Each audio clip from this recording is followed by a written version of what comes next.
today we are here with the award-winning MC Barber. Hey everyone, this is MC Barber. Welcome to another video. In this video, I'm doing a classic cut with not very short on the side. My client wants just 1.5 on the side, and he wants tapered sideburns and tapered back. As usually, I wet the hair slightly. I comb the hair in the direction that it grows. I divide it if I have to divide it. In this case, we are sectioning, divide or section. So in this case, we are sectioning the hair, keeping the top way. It just makes it slightly more organized and easier for me to work. It's all about making the work easier. Now I have kind of an idea of what I need to do. First step is to remove the bulk. As usually, I'm using 1.5 on my heavy-duty clippers, and my standard technique of bulk removal and foundation creation. This technique is really unique. It looks very simple, but however, it is slightly tricky. There is some free-handing involved there, as you can see when I get towards the top, the hair is gradually getting longer. It almost blends the hair towards the top, so it minimizes your work. You don't really have to work hard.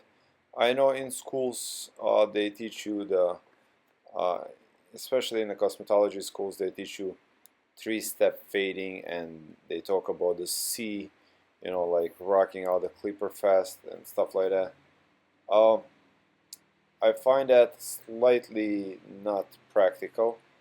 I'm not saying it's wrong, but it's kind of it gives you more work to do, leaves a lot of hair behind towards the top, so you can kind of make it a lot easier for yourself by just simply going straight up and blend as much as you can with that first stroke.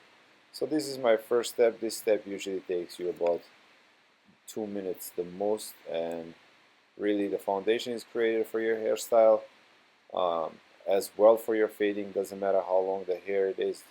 In this case, when you are trying to create his haircut, his hair can be 6 inches long. It's still the same time. It really just takes you 2 minutes to remove the majority of the bulk, create a foundation for your hairstyle, create a foundation for your fade. Now fading from 0, like in this case, tapering from 0 to 1.5 is very simple. So as you can see, I did my 1.5, then I went with my fading clipper. I started my taper. My clippers are gapped at 0, so they cut pretty close, and then I just work on removing that line. In this case, if I don't want my taper to go too high, I would probably start, as you can see, with higher guards and go down, or fade from top down. So I have 1.5. This is now 1, and then I'll go to half and open close my blade on my clipper. So it is pretty simple.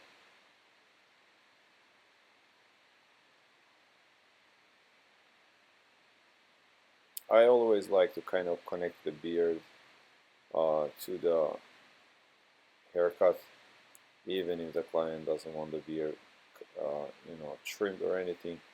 I kind of like to connect them so you have that nice transition in between.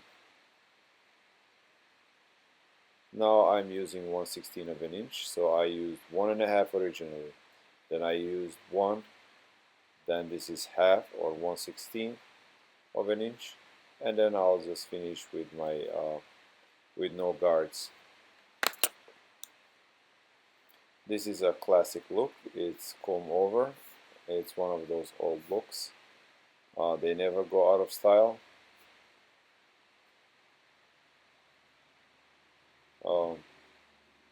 And they are also fun to do.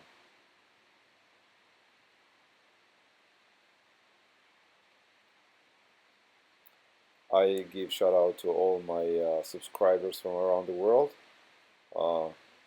from Romania, UK, Sweden, Slovenia, Montenegro, New Zealand, and everywhere else they are.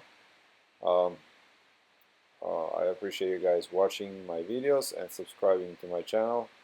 I was actually amazed to see that there was over 200 countries following my videos, watching my videos, so that was kind of cool.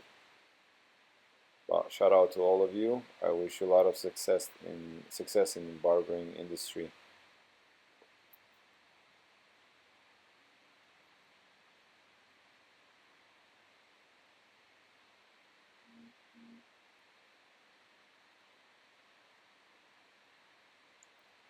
And the haircuts are really all about detailing. It is very important that you are neat. Details really count a lot. So when you do a haircut, being patient, thorough, and pay attention to details, it really makes huge difference on your work. And you definitely want to separate yourself from the rest of the competition by really being passionate about what you do. And believe me, the clients see it. When you are passionate about what you do, the clients see that. They notice all these small things, you know.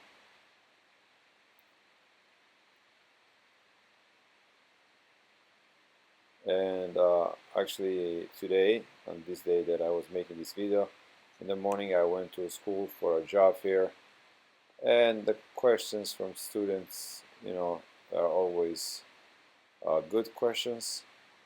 But my number one advice to them was the same advice that I give to myself and to all my viewers. Don't ever stop learning. Once you stop learning, really that's the end of your road. And one advice I would give to everybody that really kind of reboosted my career, barbering career, as it was kind of, you know, getting old to me. 10 years doing the same thing over and over and over. The best thing that happened for me personally was a competition. I started doing competitions, and really that's just like when you put a turbo in a car. It just really made it so much better, I would say. The competitions, I advise everyone to go to competitions, to compete actually, not just to go to a competition. Because what happens at the competitions when you compete, it is about winning trophy. We all like to win, no doubt. But the best part about competition is the real reward of competition is you actually getting ready for a competition, practicing, acquiring the skills that you need to, you know, to compete. I mean, when you compete, like for example, we compete in Connecticut Barber Expo, you have 5,000-6,000 barbers in attendance. You know, you don't want to look like a, you know, like an amateur. You want to look confident with your tools. You want to create a nice style. So it is important that you practice, and the practice is what really is the real fruit of the competition. Yeah, the trophy is nice, but even if you don't win the trophy, you are a winner because your skills get so much better, your styles get so much better, and your name also gets out there, and you know, it really builds your clientele and so on. So I definitely encourage the competitions. Don't be shy, don't be afraid. We were all there, you know, and we all go through difficulties. You know, nobody is perfect, basically, you know, so we are all the same. So as usually in my haircut here, you know, I use my razor over comb to connect the sides with a fade.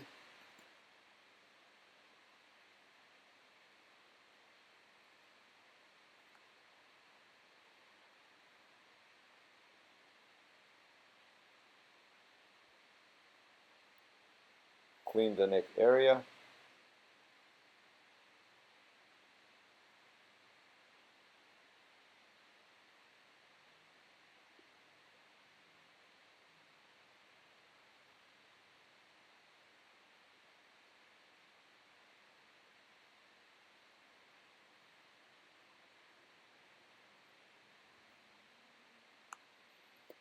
Nice shape up, clean razor, straight edge razor cleans those lines really nice.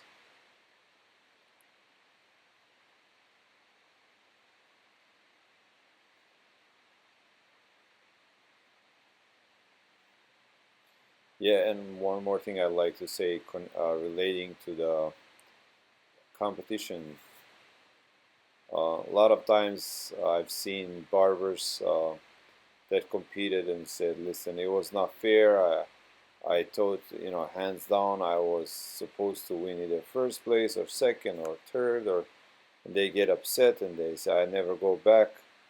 I really think that uh, barbers shouldn't do that. I think whether you win or not, you should always go back until you win the first place at least, because you will win it, no doubt. I tell you my personal experience. Uh, I attended many competitions, and there was a case when I was 6 times second consecutively, uh, and definitely I was upset that I was second at certain times. I thought that definitely me and the crowd thought I should have been first. But I think personally that's the best thing that ever happened to me. That I was so many times consecutively second, that I did not win the first place right off, uh, because I would have think that okay, that I'm really good enough. I don't need to practice. I don't need to get better. I'm good. But each time they actually got me a second place, or each time I got myself second place, I went back home and I said, listen, next time you won't be doing this to me. So I worked on harder, and each time I came back more upset and working more hard. And some of my friends at the competition, they say, man, every time you come like different person. You come a lot more stronger, a lot better. So I'm actually glad that I was 6 times second on the road, that I wasn't actually first. And then when it really, kind of uh, when I totally separated myself from the rest of competitors, it wasn't difficult for me winning the first place whatsoever. Uh, so I wasn't upset that now I'm not upset actually that I wasn't winning first place. I'm actually happy that I was winning second place. So my advice is, if you don't win a second place, and I mean if you don't win a first place or any place and you thought you should have, you should not quit. You should go back and just practice more. Uh, and really that just makes you so much better. And for any haircut, the finish is really important. I mean, you can do the best haircut, but if it doesn't have a finish, it really is just an average haircut. The client can see it. Um, Definitely his friends or whoever sees that, they cannot see it. And you want to finish it, style it, and this is the day when your client will actually refer people to you, because his friends will see him. People at the gas station or a restaurant or whatever it is, they might see and say, wow, man, he got a nice haircut, where do you go? Because the haircut is all nice and styled and finished, and it looks his best. This haircut will not look like this until he comes to get another haircut. He simply cannot do it like this. So it is very important that you finish the hairstyle, uh, style it, blow dry it, and that's how you really build a clientele. I can easily say that 90% of my clients are referrals, word of mouth.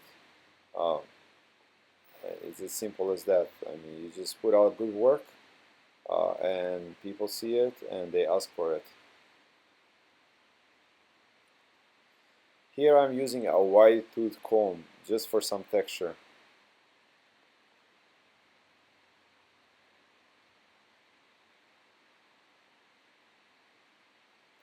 I use a paste in his hair first. Now I'm putting some hairspray.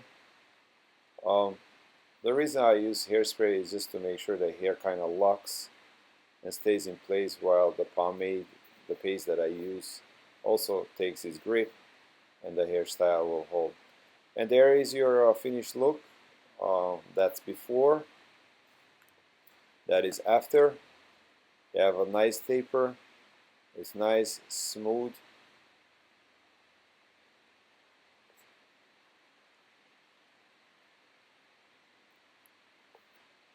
Alright guys, thank you for watching my videos. Really appreciate it.